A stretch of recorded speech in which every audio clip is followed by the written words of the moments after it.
आज की इस वीडियो में हम बात करने वाले हैं AA CCC के पीजी काउंसलिंग की जो शेड्यूल आई हुई है उसके बारे में डिटेल आप लोग को बतलाने वाला हूँ। कैसे रजिस्ट्रेशन करना है, मतलब कौन कौन सा ड्यूरेशन है, कब चॉइस फिलिंग होगी, ये सब एनालाइज हम करके अभी बातें करेंगे। और बहुत से लोगों के बहुत सारे मन में जो सवाल चल रहे होंगे, चॉइस लॉकिंग, चॉइस अनलॉकिंग, सभी डाउट्स इस वीडियो को देखने के बाद क्लियर हो जाएंगे। तो यदि आप भी ऐसे स्टूडेंट हैं जो AIA PGT के काउंसलिंग में भी पार्टिसिपेशन करने वाले हैं तो इस वीडियो को डिटेल में देख लीजिएगा, शुरू से अंतिम तक पूरा देख लीजिएगा, तो आपके डाउट्स बिल्कुल क्लियर हो जाएंगे। तो सीधे चलते हैं मेरे टैबलेट की स्क्रीन पर। अभी अब आपको स्क्रीन पर दिखलाई दे रही होगी एक नई नोटिस। तो ये एक छोटी सी नोटिस है, हर साल निकलती है नोटिस, इसलिए मैंने इसको भी शेड्यूल के पहले इसको इंक्लूड कर लिया ताकि इस वीडियो में इसको भी आप लोगों के लिए क्लैरिफाई कर दूं।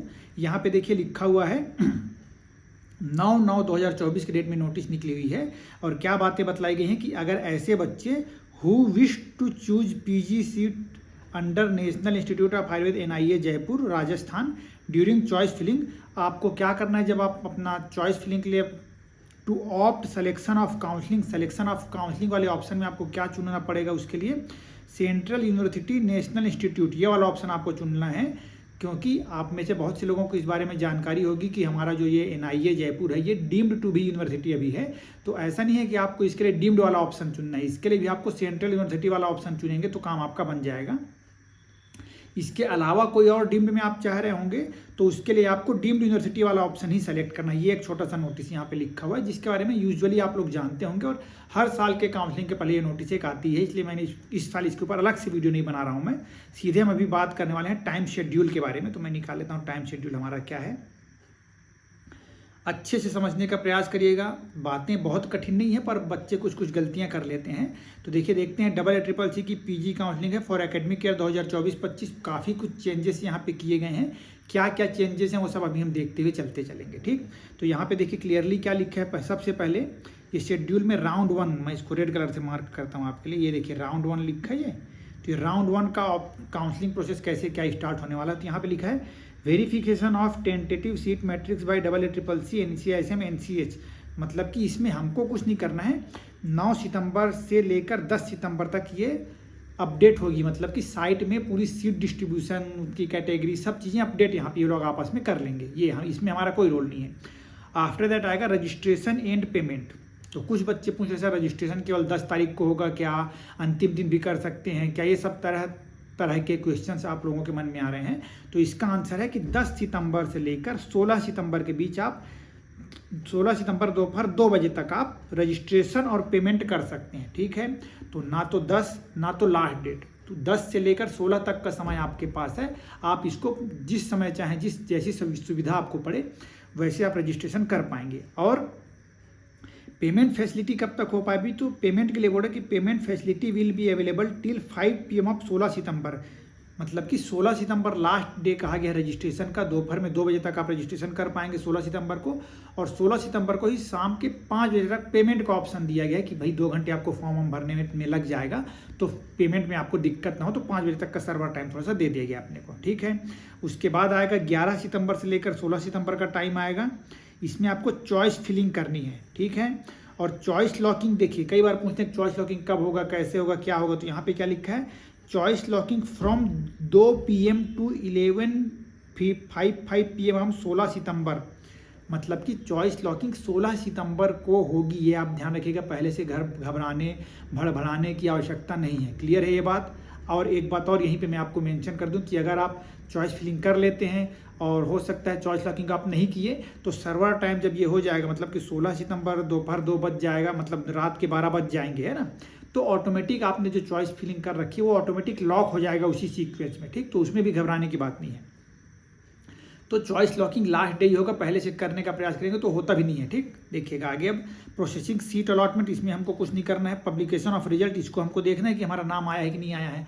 अगर नाम आया है तो हमको क्या करना है, reporting at the allotted institute, तो 20 सितंबर से लेकर 25 सितंबर तक का समय इंस्टीट्यूट में रिपोर्ट करने के लिए कहा गया है। और जब आप रिपोर्ट करने जाएंगे तो आपके सभी ओरिजिनल डॉक्यूमेंट जो भी आपने वहाँ पे फिलअप कर रखे हैं, लाइक फिलअप कर सकते हैं मीन्स AIA PGT में जो रिक्वायर्ड है, लाइक आपका कास्ट सर्टिफिकेट होगा या फिर इस तरह की जो भी तमाम चीज़ें हैं, आपका UG का रिजल्ट, आपका कास्ट हो गया, OBC हो गया, NCL OBC NCL EWS medical fitness, जो भी चीज़ें, ये सब चीज़ें आपको अरेंज करके लेके जानी है।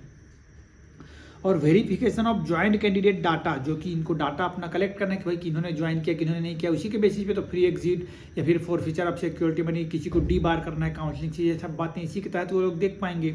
तो 26 सितंबर और 27 सितंबर 2 दिन उन्होंने रखे हैं वेरिफिकेशन के लिए अपने सेल्फ, इसमें हमारा कोई रोल नहीं, फिर यहाँ पे ये लोग वो अपना काम वो करेंगे। ठीक है, तो बहुत सारे डाउट्स आपके क्लियर हो गए होंगे कि कहाँ पे रजिस्ट्रेशन कौन से डेट तक हो सकता है, चॉइस लॉकिंग का क्या मीनिंग है, पेमेंट कैसे क्या होना है। ठीक, ये सब बातें क्लियर हो गई होंगी। ऐसे ही देखिए हर राउंड के बारे में यहाँ पे लिखा है, तो मैं ज़्यादा समय बर्बाद नहीं करूँगा क्योंकि टाइम बहुत कीमती है हमारे लिए। तो ये सेकेंड राउंड का भी पूरा यही बातें लिखी हैं कि भाई कब डिस्प्ले होगा सीट हमारे लिए, मतलब वेरिफिकेशन वाला जो बात लिखा है ना, तो वो लोग अपने लेवल पे 30 तारीख और 1 अक्टूबर को वेरीफाई करेंगे। और फिर जो चॉइस फिलिंग वाला ऑप्शन दिया गया है 1 अक्टूबर से लेकर 6 अक्टूबर तक दिया गया है, फिर उसमें पेमेंट वाला ऑप्शन दिया गया है, तो पेमेंट वो करेंगे जो डायरेक्टली राउंड 2 में रजिस्ट्रेशन करने आ रहे हैं। अगर जो पहले से राउंड 1 में कर रखे हैं उनको सीट नहीं मिली है तो उनको इसमें रजिस्ट्रेशन या पेमेंट करने की आवश्यकता नहीं पड़ेगी, सीधे उनको आके चॉइस फिलिंग यहाँ पे करना है अपना। ठीक, और इसमें भी चॉइस लॉकिंग का समय यहाँ पे चॉइस लॉकिंग का समय दिया गया है। फिर ये सब चीज़ें वापस ऐसी लिखी हुई हैं। फिर नेक्स्ट आ जाएगा नीचे, इसको रेड इससे ही मार्क करता हूँ। थर्ड राउंड का आ गया यहाँ पे काउंसलिंग शेड्यूल, सेम बातें यहाँ पे भी लिखी हुई हैं।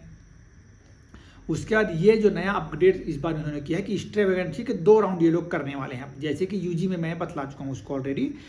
SVR1 for government aided central university और नेशनल इंस्टीट्यूट, इन्हीं के लिए स्ट्रे वैकेंसी राउंड होगी।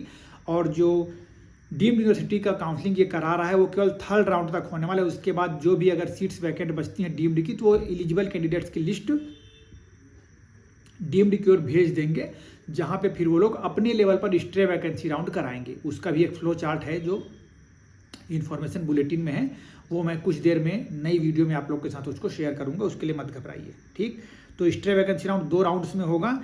इसमें ये भी एक सुविधा दी गई है कि पहले वाले स्ट्रे वैकेंसी राउंड में आप रजिस्ट्रेशन कर पाएंगे। ठीक, लास्ट ईयर्स तक क्या होता था कि राउंड 3 तक हम लोग को रजिस्ट्रेशन करने मिलता था, पर इस साल मौका दिया गया है कि स्ट्रे वैकेंसी राउंड में भी हम रजिस्ट्रेशन कर पाएँ। ठीक, तो ये बातें यहाँ पे लिखी हैं, कौन से डेट्स हैं यहाँ पे एक बार देख लीजिएगा अच्छे से, इसमें कोई दिक्कत की बात नहीं है। और स्ट्रे वैकेंसी राउंड में पहले राउंड में अगर सीट नहीं मिली तो सेकेंड राउंड जो होने वाला है, ये देखिए ये डेट यहाँ पे लिखा है, तो यहाँ पे कुछ खास बातें लिखी हैं, इसको मैं पढ़ दे रहा हूँ। रेड अलर्ट यहाँ पे किया गया है कि no registration and no choice filling, तो केवल स्ट्रे वैकेंसी राउंड 1 तक ही वो सब चीज़ें हो सकती थी। स्ट्रे वैकेंसी 2 इस साल के काउंसलिंग का लास्ट राउंड है, जिसमें कि कोई नया रजिस्ट्रेशन और नया चॉइस फिलिंग नहीं होगा। The choices submitted during stray vacancy round 1 will be considered for stray vacancy round 2, वही आपको कंसिडर करेंगे सेकेंड राउंड के लिए भी। प्रोसेसिंग ऑफ सीट अलॉटमेंट होगा, पब्लिकेशन ऑफ ये होगा, और reporting in to allotted institute 23 नवंबर से लेकर 28 नवंबर तक ये कार्यक्रम आपका हो जाएगा। ठीक है, डीम्ड में जो मैंने आपको बतलाई वही बातें यहाँ पे लिखी हुई हैं, जल्दी से मैं पढ़कर आप लोग को क्लियर कर देता हूँ कि after third round vacant seats of deemed universities and a list of eligible registered candidates will be forwarded to deemed universities on 22nd of November। 22 नवंबर को ये लिस्ट को भेज देंगे डीम्ड की ओर जो एलिजिबल हैं, है ना। Conducting and online stray vacancy round through the AACC UG portal, ये थोड़ा सा गलती यहाँ पे लिख दिया है, यूजी पोर्टल में तो नहीं होगा, पीजी पोर्टल ही आएगा, वो ये बनाए होंगे तो कॉपी पेस्ट कर डालें और कुछ नहीं है। Eligible candidates who have not registered till round 3rd and wish to participate in stray vacancy round DU can also register during the stray vacancy round 1, मतलब कि ऐसे बच्चे जो एलिजिबल हैं, है ना, क्वालिफाई आप किए हुए हैं एग्जाम में, और आपको पता है कि आपको किसी भी राउंड में सीट नहीं मिलने वाला है, आपने कोई भी राउंड में रजिस्ट्रेशन नहीं किया, बट अब डीम्ड में आपको लेना है, तो आप स्ट्रे वैकेंसी राउंड 1 में अपना रजिस्ट्रेशन करवा सकते हैं। ठीक, और यहाँ पे schedule for counselling and reporting, तो 22 नवंबर से 29 नवंबर के बीच वो काउंसलिंग होगी। डेट इन्होंने दे दिया है, पर काउंसलिंग कराने वाली अथॉरिटी कौन सी है, डीम्ड यूनिवर्सिटी खुद के लेवल पे वो सब चीज़ें करवाएंगी फिर आपसे। ठीक है, वेरिफिकेशन वगैरह सब चीज़ें यहाँ पे लिखी हुई हैं। और ये देखिए थोड़ा गलती कर गए हैं, यूजी कोर्सेज लिख दिए हैं, जबकि मतलब यही तो आयुर्वेद में मुझे कई बार लगता है, और मैं आयुर्वेद में ही ऐसी चीज़ें ज़्यादा देख लेता हूँ, इसलिए मुझे बोलना पड़ जाता है ये बात कि भाई आप बना रहे हैं तो प्रोफार्मा को नया बनाना चाहिए थी, इसमें इतनी गलती क्यों कर ली है। ये पीजी है यहाँ पे, और जो भी दिक्कत आपको लगेगी तो ये वेबसाइट पे आपको विजिट करते रहना, यहीं पे आपको लेटेस्ट इन्फॉर्मेशन मिलती रहेंगी। काउंसलिंग शेड्यूल से रिलेटेड जो भी बातें थी मैंने बहुत अच्छे से एक्सप्लेन करने का प्रयास किया, और आई होप कि आप बातों को समझ चुके होंगे और सावधानी से काउंसलिंग प्रोसेस में भाग लेंगे। जल्दी ही पूरी सीरीज़ और मैं लेकर आ रहा हूँ, जिसमें कैसे कैसे काउंसलिंग होने वाली है, स्टेप्स उसके कैसे कैसे क्या क्या है, थोड़ा वेट कीजिएगा, वो वीडियोज़ भी आपको जल्दी ही मिल जाएंगी। और इसी प्रकार की हेल्पफुल वीडियोज़ देखने के लिए मेरे साथ जुड़े रहिएगा। Stay connected. Thank you so much.